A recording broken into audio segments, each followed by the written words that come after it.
When it comes to getting in the best shape of your life, most people don't actually lack effort. They just lack the actual structure and rationale as to what they're doing and why they are even doing it in the first place. You see, the majority of people lift, eat, bulk, cut, and don't understand why or how long they should be doing it for, or the reason why any of this even matters. You see, they turn up to the gym every single week, they train hard, they follow all the programming, the split to perfection, but they still don't look like they train, even though they've been in the gym and at it for the last 4 or 5 years. In this video, I'm gonna break it all down for you, step by step.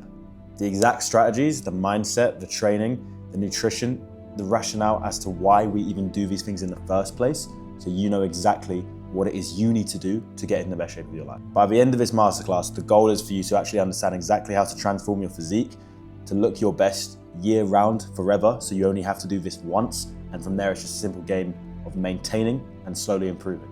And by going through this transformation, you will also unlock all the opportunities that come with an amazing physique and amazing mindset.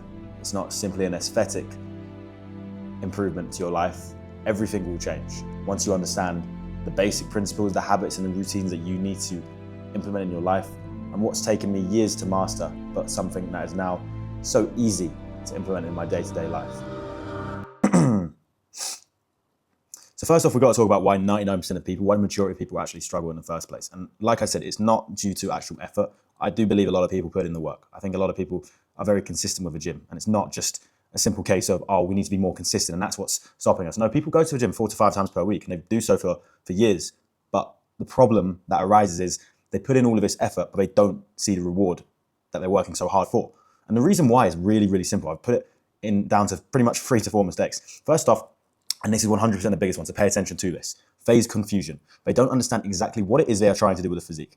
And at a very, very surface level way of thinking, we can just simply classify it as binary. We can essentially say that you either want to gain more muscle or lose more fat. In an ideal world, we want to do both. But really, you need to be committed to one end of the spectrum and focus on one thing at a given time. If you spend too much time trying to gain muscle and you bulk too long, you will gain unnecessary fat. And if you cut for too long, if you're trying to remove so much body fat and you spend a prolonged period of time restricting your calories, 1, it's very likely that you're going to lose muscle, 2, you're going to lose energy, and 3, you're going to mess with your hormonal balance, especially when you're working and you're trying to improve your overall energy levels and actually improve your performance in the gym. All of that is something that's going to suffer because you haven't actually understood how long we need to spend in each given phase and what we are doing, why we are doing it, and the deadlines that we're essentially trying to meet in order to actually do something that gives tangible results when it comes to the physique. Secondly, training without purpose. At the start, it's a case of just having any sort of split. Push, pull legs, full body, upper, lower. It's important to follow those programmed workouts and make sure that essentially we're turning up and we're getting better, we're getting stronger. However, a big mistake people make is they just do the same exercises over and over again, which is absolutely fine, but change nothing when it comes to the actual weight, the intensity, or even trying to improve on those exercises. The way you need to think about it is every single time you go to the gym, you're trying to improve a skill. You're trying to get better at doing the same exercises, and you're going to try and make it harder by adding more weight, doing it slower, improving the form, whatever that is. And as a result, adaptations are going to be seen within your physique to make sure that that is the case. So the big mistake is people just come into the gym and wing it, lift a few things and think, oh, that should do the trick. Really, you need to know exactly what you were lifting last week, what you are going to lift this week, so that by default, you will get stronger and you get better. And if you have this mindset and you say, okay, every time I go to the gym, I get better, then you will make so much more progress. Why? Because you have the underlying association with, I go gym, I get stronger. I do something I have not done before. And as a result, I improve. Not to mention, when curating your split, at the start, it doesn't matter so much, but after a while, it becomes very obvious what needs work and what doesn't need work. So essentially, if your chest and your back is your strongest muscle group, and they are much, much more dominant to your shoulders, your arms and your legs, it would not make sense for you to train chest twice per week and legs once. It would make sense to train legs with more volume. It's about creating the split and making sure that you're actually targeting the right muscles to give you that well-balanced, proper-looking physique, and just not having any sort of inconsistencies or discrepancies with the physique, not having a massive chest and massive shoulders, but then small legs, almost kind of like myself. I need to train legs a little bit more. I'm currently doing 2 sessions per week. But it's consistently important to make sure that you're essentially looking at all of this and you're improving, okay? Then it's a case of also misunderstanding nutrition. A lot of people think that when we bulk, when we go into any sort of calorie surplus, we need to eat as much as possible. Really, you're trying to just lift more, get stronger, and grow more muscle. And essentially, when that becomes difficult, when it's hard for you to actually see that weight gain and essentially see improvements in your lifts and your overall intensity, then it's smart to obviously add some carbohydrates in as a tool. That makes sure that the excess calories that we're consuming are actually going towards muscle growth and actually helping you build new tissue, as opposed to just trying to pack on as much size as possible by downing chocolate milk and eating a bunch of cereal. All of this, yeah, may seem useful, may help you actually gain your weight, but really you're gaining a lot of unnecessary fat. The same goes for your deficit. A lot of people think that it requires a very, very stark calorie deficit. You need to be eating sub 2,000 calories to lose body fat. At the end of the day, you simply just need to monitor your weight and just use food and use expenditure as a tool. For example, if you're not losing weight, then eat a little bit less food. If you are eating a little bit less food and you're still not losing weight, add a little bit more cardio. And you rinse and repeat this. By simply overcutting and removing your calories instantly, you are going to open up a whole new host of problems, such as loss of muscle, training performance suffering, essentially low libido, low testosterone, all of the things that essentially you are trying to improve all diminish because you've made a very, very small error when it comes to actually planning your deficit and essentially making sure that you're just losing fat and not muscle. So I hope that makes sense, okay? If you misunderstand nutrition, your results will be subpar. And finally, the lack of accountability and planning. This is the big one at the end of the day. Now, as a coach, we make sure that our clients have the best level of accountability that they can have to make results easy, to make that winning environment. I have a coach myself, and it makes life easy. Now, if you do not have a coach or you do not want a coach, then you better make sure that you're keeping yourself accountable. And what that means is reviewing your physique every single week from a image standpoint. So looking at yourself from the front, side, and back, not just a mirror selfie, but actually taking a photo right in front of your phone, ideally a video, relaxed front, side, and back with the full physique, and looking consistently as to where you are within your phase. Are you gaining much size? Are you gaining much fat? Are you losing much fat? And having those consistent photos and making that a habit will really, really allow you to see where you're at. Because we can use weight as a tool, but it's only one metric. And visuals are always a very, very key indicator of exactly where we are moving. So that's number one. The second off is your weight. Now, I have an app that we've designed, obviously, to get our clients the best results. My coach also has an app which I use that allows me to track my weight daily and then get weekly averages alongside a whole host of other metrics such as my sleep, my digestion, my motivation, all of this to basically get weekly averages of where I'm at. Now, if you do not have that, it's very, very important that you are not weighing yourself weekly, you are weighing yourself daily and you're getting that average. So if you need to use Excel or any sort of app, make sure you're doing that. And now you can understand why it's a little bit harder to keep accountable, but this is where most people go wrong. The key is in the tracking.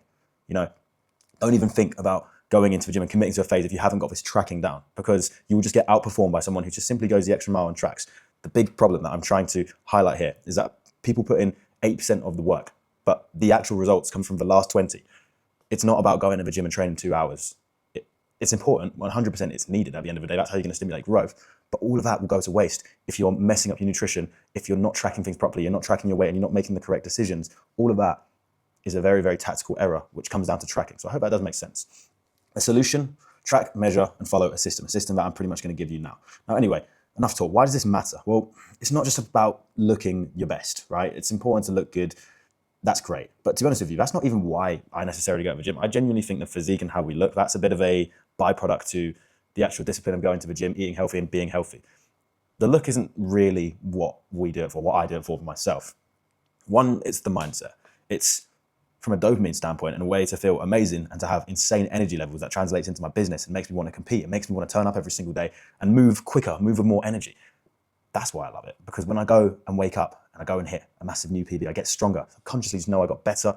Not only does it increase my level of testosterone and my level of dopamine in the brain, but overall I feel a lot better as a result. That discipline carries over into your work, into relationships, into decision making. Like I said, you move with speed, you move with more urgency. Why? Because every single day, whether you like it or not, you are getting better. I always use this analogy when it comes to my clients as well. I always say, if you could have the worst day ever, but if you go to the gym and you do something that you did not do before, and you have that habit, which we just spoke about getting stronger and getting better, you just got better. And that is the beauty of the gym. Whether you like it or not, if you have the habit down, you will consistently improve no matter what goes on in your other life. And that subconscious realization of just getting better every single day by simply lifting some more weights and getting stronger, becoming physically more dominant, that translates into your everyday life. That improves your self-confidence. And also the character traits of pretty much turning up and doing things without expecting anything in return, just lifting and understanding that one day you will get stronger, you will look better.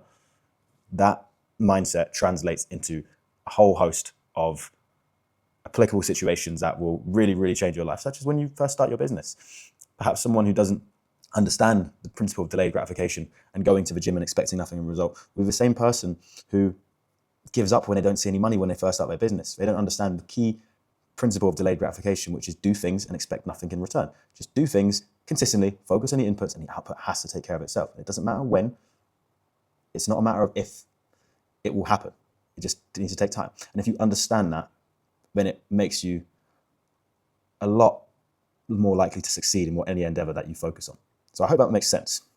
Secondly, confidence and respect. Whether you like it or not, when you meet someone for the first time, if they are out of shape, if they are carrying loads of body fat, you will make a pre-assumed judgment of that person. That's just a fact. It's the way life is, okay? The same goes for if you see someone who is jacked and in great shape, with loads of vascularity and loads of muscle definition, with a six-pack. What are you going to think about them, whether you like it or not? And don't lie to yourself here. You're going to think, this guy's got his shit together. I respect him. And that's just the way the brain works. People try and ignore this and think, no, that's not the way we think. That's exactly how we think, okay? You can't change that. It's just how people think.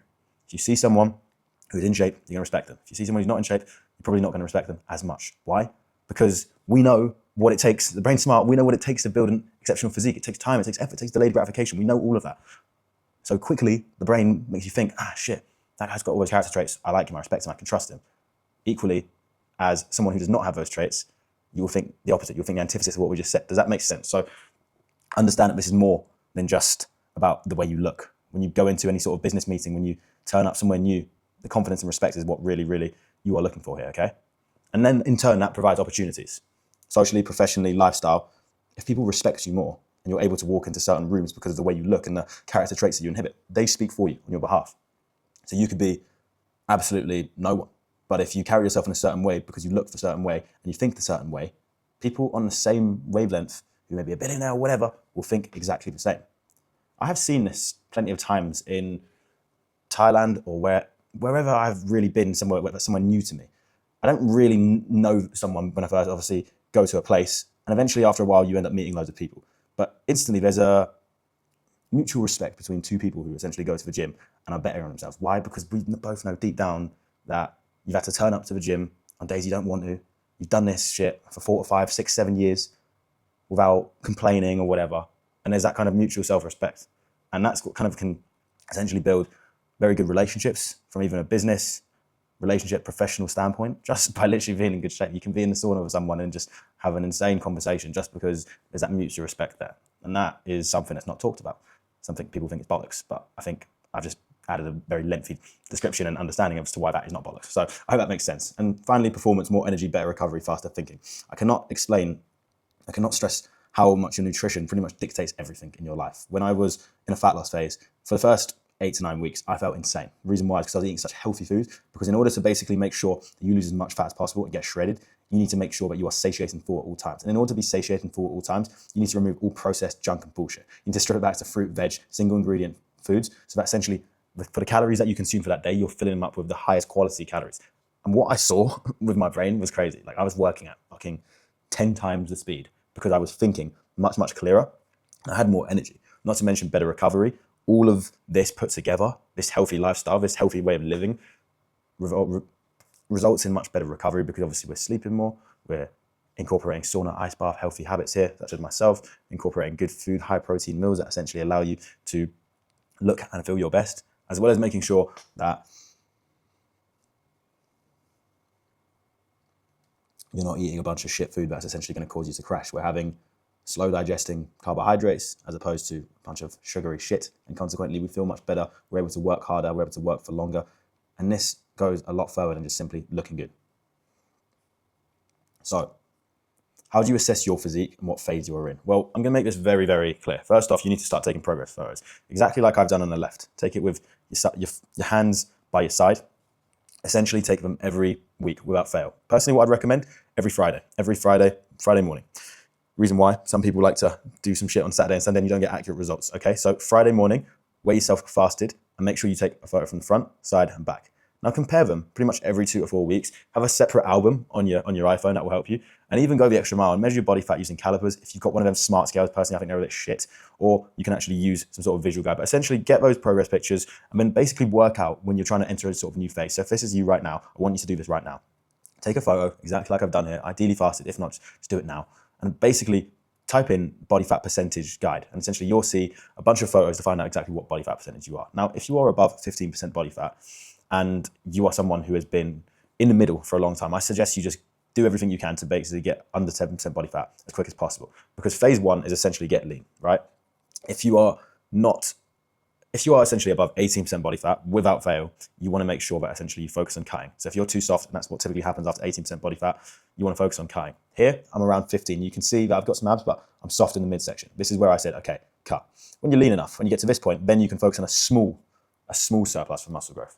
And that's the way you need to think about things, okay? Really, really simple. Like, it is as simple as that. So remember, when we're in a surplus, we're not aiming to get fat. That's not the goal. Like, people think that they're mutually exclusive. Like, oh, you have to get fat if you're trying to gain muscle. It's like, no, you really don't. That's not how it works. And it's like, also, when you're trying to cut as much fat as possible, you don't have to spend as much as you think in that phase. You don't have to spend 6, 7, 8 months. It really, really doesn't take that long. So that's the most important thing, okay? Determine what phase you are in. And remember, really simply, if you're above 18% body fat, no matter what, you probably need to cut. If you are below 10% body fat, you can probably start thinking about entering a small surplus. And really, below 10% body fat comes down to personal preference. Personally, I would recommend 6 to 7% body fat would be a very, very good starting point to focus on any sort of surplus. But if you're someone who's happy with where you're at, then feel free to do it at 8 to 9. But understand, the leaner you get, the larger buffer you get, essentially, before you hit that upper end of 18% before you have to start cutting again, okay? So think of it about that way. It's like 6%, if you start with your body fat 6% before entering a small surplus, you have an error margin of 12% body fat, essentially, which means you can spend a prolonged period of time in a bulking phase, gaining more muscle. That's the most important thing, right? And then obviously it's a case of setting goals. So if it's a case of, obviously, you're trying to enter a sort of surplus, your goal is probably to focus on strength. You want to focus on the big lifts. You want to focus on how much you can put on the bar. Because remember, it comes down to input thinking.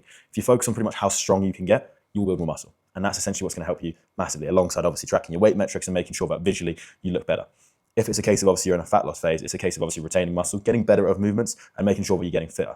And then also understanding that if it's a health goal and you just want to maintain, then it's a case of just making a consistent training routine, making sure that you're getting stronger across the board, and you're focusing on just keeping nice and healthy when it comes to nutrition and your recovery, okay? That's pretty much how to assess your physique. Now, I will pretty much outline exactly kind of what the strategic system, the actual blueprint I would use, so you completely understand it. First off, get lean. So really, everyone in the current situation goes to the gym. If you're watching this right now, you go to the gym 4 or 5 times a week, probably do push-pull legs. You've probably done it for the last 3 years. You can probably lift some decent, you got some decent lifts, like, right? You can lift pretty well. And you've got some good muscle mass, but you're in the middle, right? Because you actually don't know what to do. You don't know what to bulk, you don't know what to cut. So you just don't look as good. And the reason you are where you are is because you are stuck in the middle. You need to choose one, and you need to choose something and commit all in. And most people, what they do is, first off, they don't do this. And second off, when they do it, they get it wrong. So I'm going to just pretty much guide you through it. Now, if you are that person and you want to get in the best shape of your life, then I encourage you to start cutting now, not when it's summer. Doesn't matter what month we are in. It matters about your physique. If you are carrying too much body fat, and the majority of people are, then you need to get lean and defined. So you need to basically just enter a calorie deficit. The way you do this is really, really simple. Just focus on finding out your maintenance calories, tracking your weight every single day. Get the habits in check. Once you track your weight every single day and you eat at maintenance calories and you hit 10,000 steps, if the weight stays the same, you have effectively found your maintenance calories. It's then a goal of essentially losing 0.5 to 1 kilogram per week. Take a photo of your physique every single week. Make sure that you're losing that 0.5 to 1 kilogram every single week. If for whatever reason it slows down, and remember, we use the averages from the daily metrics to create a weekly average. If that weekly average is not being reduced by 0.5 to 1 kilogram each week, then you have two options. You either increase cardio ever so slightly, or you remove food ever so slightly. And you keep doing that until you've milked everything, okay? So once you are losing that 0.5 to 1, keep it the same. Once it starts to slow down, do one of the two. And make sure you do that every single week. And that is pretty much how you execute any sort of fat loss phase, okay? You keep protein very high. You keep fats at baseline, 20 to 30%, just for obviously hormonal health and feeling good. And then the rest we use carbohydrates to obviously optimize performance. From there, you can then be a little bit strategic about obviously spiking your insulin levels pre and post workout to obviously help with training. You can be very strategic with obviously the days you do cardio. You can be very strategic with all of this, but it's simply a case of making sure that you are getting lean as quick as possible. And whilst doing this, we're essentially just trying to improve our form on all the compound lists. You're essentially trying to include a split that works best for you. You're doing conditioning pretty much every single day, really. You want to be doing cardio every single day in a sort of fat loss phase. And then whilst you're doing this, just use this as an opportunity to really improve your overall health. So be getting 8 hours sleep, like that's going to help massively. It's going to remove any sort of craving, because realistically, when we're low on sleep, not only does cortisol increase, but you have a very high spike in ghrelin, which is essentially the hunger hormone, which basically causes you to eat. So if you are keeping your sleep at a good 8 hours, and you're doing this consistently, you're not messing with the circadian rhythm, you're not waking up at a certain time here and then changing it the next day. If you do that, you're going to feel a lot better.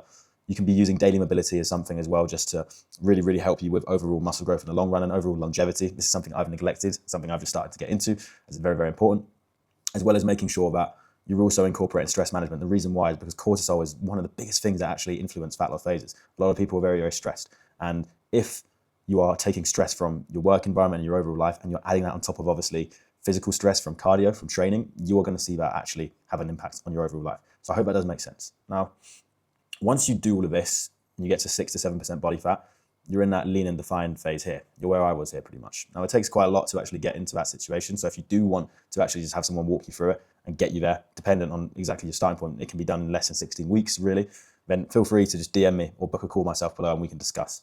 But after that, once you've done phase 1, you do go into phase 2. You reverse from the dieting phase into a gaining phase.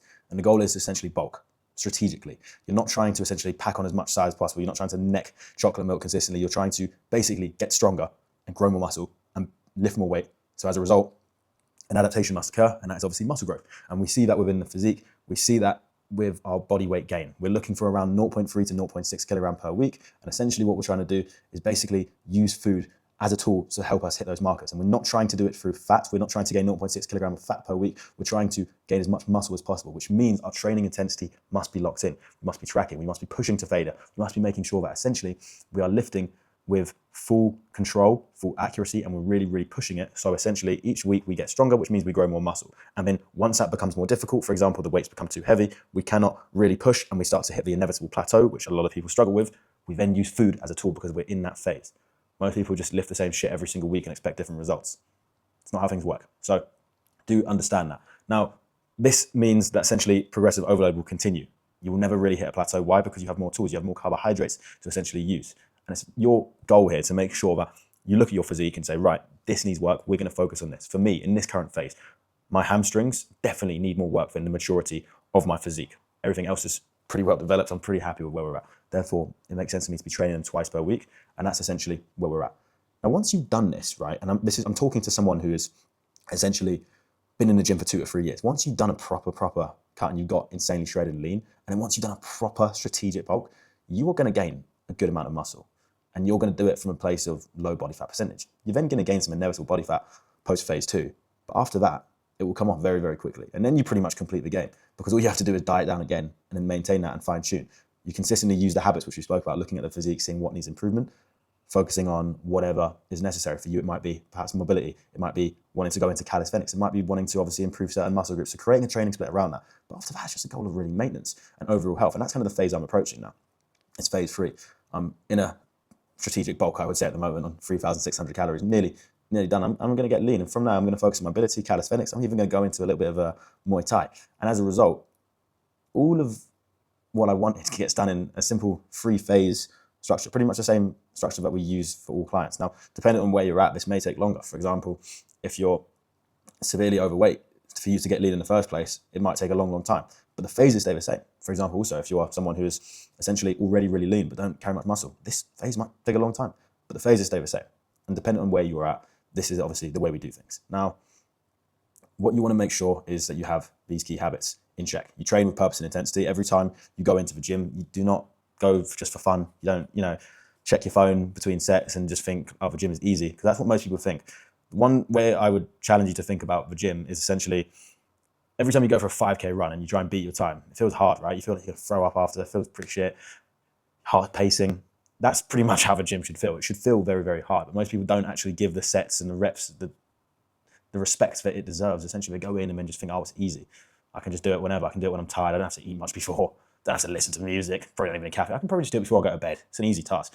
That way of thinking is why most people don't see much adaptation in their physique, because they think it's easy. It's not easy. Like if it was easy, everyone would be fucking massive. Everyone would be IFBB pros, wouldn't they? Like you have to train with purpose and intensity, and you have to actually understand that 1 hour that you spend training, that should be given true focus. It's why logbooks, actual written logbooks work really well, because it keeps you off your fucking phone. So I'd highly recommend 1, getting a logbook, and 2, just actually going into your gym sessions and giving your sets the respect they deserve, because at the end of the day, this is what's essentially going to grow you the most amount of muscle. And then being strategical. So what I spoke about there, logbooks, tracking all your lifts, use an app. There's an app called Strong Plus that I used to use all the time. I've got my own app. If you want to sign up with us, I can set you up on that. If not, use a logbook, use Excel, use notes, whatever it is. Track your lifts and take it all out of your head. So it's all on paper. So all you have to do is expend your own overall energy on what actually makes you the most progress, and that is lifting fucking heavy. And then essentially your goal is to basically progress those weights every single week. Use deloads where necessary. Essentially, this one's really, really easy to regulate. If you feel shit and you notice that you're worn out because you've been training too hard, which by the way, no one does, then every 8 to 10 weeks, take a couple of days off. But you'll know about that. And that will naturally happen as well. Something will come up, you'll be ill. Deloads are not something you have to really plan in. They just kind of occur. And then from there, you just need to basically have a nutrition and macro strategy in place. It's really, really simple. 1 gram per pound of body weight, very, very simply for protein. Fats, 20 to 30% for baseline, depending on kind of where you're at. And obviously your blood work, if you wanted to increase your testosterone, you might need to include a higher amount of dietary fats. But for most people, it's 20 to 30%. And the rest is carbohydrates. Remember, carbohydrates are not the enemy. This is pretty much what you need. And pretty much they are crucial to any sort of gaining phase. This is how you're going to gain any sort of muscle. And remember, when you're actually in a fat loss phase as well, this is what's going to allow you to train hard and retain any sort of muscle, okay? So make sure you do that. Then it's a case of obviously building a routine. Now, for most people, the gym is a hard task. It's something that they cannot stick to. If you're in a fat loss phase and you're doing consistent cardio, if you need to do steps, all of this is very difficult. So you need to create a winning environment for yourself to actually get the job done. So build a routine pretty much around your goals. So if it revolves you training every single day, start your day with training, no matter what time you need to get up. If you've got work at 7, get up at 5 and train. Just go to bed earlier. One good tip I'll give you right now is that the hours in the evening before bed when you watch Netflix, they don't really matter. You can just gain those back by putting them at the start of the day. And if you start your day with training, you often feel really, really good. Track the small wins, make sure that you're consistently getting better, make sure that in every aspect and every bucket of the overall physique development, you are improving. And really just make sure that you essentially do all of this once and you do it right. You stay lean, you get lean, you stay lean, you don't gain too much fat, you auto-regulate, you see, I'm getting a little bit too much fat, should probably do a little bit more cardio now, so on and so forth. And you stick to the phase that you're in. You make sure that you do all of this, and as a result, you get the look that you're after. You put all of this together and you focus on, obviously, one, the actual physique development, exactly how we're looking, but also making sure that essentially you're improving in all areas. Because like I said, it's not just a case of do one bulk, one cut, and then that's it. No, you obviously have to maintain it. And then once you have the physique, then you can go into other areas. You can go into mobility, you can go into calisthenics, you can go into martial arts or whatever it is. But really, everyone probably needs to do this in their entire life, follow this exact strategic system, which is phase 1, get lean, phase 2, gain some muscle, and phase 3, maintain that and focus on actual longevity. But all of this requires focus. This requires, obviously, to train with intensity, to have an actual strategy in place and have a routine that actually allows you to stay motivated. See, a lot of people, they create too much decision fatigue. They don't exactly know when they're going to train. They don't know exactly what they're eating for the day, and they think too much. And then they get outperformed by someone like myself or my clients who essentially have everything written out. It's just pretty much second nature. I don't even have to think about it anymore. My diet is just there. I know exactly what it is. In fact, it gets to a point where the diet is not even something that you need to think about. Like, it's not like the diet doesn't change everything. The diet's just something that you do. You know, you brush your teeth every single day, you eat the foods for your goals. And ideally that's done numerically, quantitative data, obviously on Excel. So all you have to do is just eat those foods and you get X results. Simple as that. The hard part is actually turning up consistently, doing what needs to be done and training hard. But if you obviously implement this blueprint and want an exact copy of this, just comment below or send me a DM. And pretty much you can implement all of this to get into the best shape of your life. This is what I wish I had personally. Now, we pretty much guide everyone through this. So if you want a little bit of help with that, obviously, let us know. But that's pretty much the free masterclass on how to get in the best shape of your life. Just remember pretty much what we spoke about. Don't sit in the middle. Get lean. Most people need to get lean. I've rarely met many people who are kind of sub 10% body fat and then need to go straight to phase 2. If you are, go straight to phase 2. But if you're not, go straight to phase 1. And don't stop until you're lean. And equally, commit. Do it properly. Because if you spend more than 16 weeks in a slow, sustainable calorie deficit, your testosterone drops, your will to live drops, and overall, it shouldn't be taking that long. So get this done quickly. Spend a long time here, growing muscle, doing it sustainably. Don't just eat everything, and then get to this point. And that's where the fun begins, okay? And there you have it. This is the exact system that I use to basically take me from average to a point where my physique is something that I'm immensely proud of, and help others do the exact same. If you actually use what I've shared with you today and implement it into your everyday life, I guarantee you in the space of 90 to 120 days, you will see transformative benefits, provided you actually do the work. So there's the basic blueprint. You can follow it. You can implement it into your daily life. And with the right discipline and the correct motivation, you'll get to where you need to be. But if you are someone who wants to take that next level further, that next step, and you want someone to actually come in and personalize the blueprint, so it's completely made around you and your life, so you remove all the thinking, and everything is taken care of for you. And by next year, you are in the best shape, the best mindset of your life. And I'm opening up a few spots at the moment where I essentially will walk you through exactly what we do to change your life, to actually improve your overall physique, your aesthetic, the way you look, the way you think, so that everything is outsourced to myself and we focus everything possible to make sure that you look and feel your best. Now, I'm opening up spots via my calendar. You're more than welcome to book a free call with myself. Click the link in the bio, and essentially we'll sit and chat for 20 to 30 minutes about exactly what it is you want to do with the physique, what you want to do with your life, what you are looking to transform, and how essentially we can help you get there. Click the link, book a call, and let's get you in the best shape of your life. If not, just use everything I've said here and start transforming your physique from today. Don't wait until tomorrow, literally start implementing it now. Give the ideas that you've gained from this video actual life. Make it tangible, make it real. And if you do that, I guarantee you'll be rewarded. Any questions, let me know. Other than that, see you tomorrow.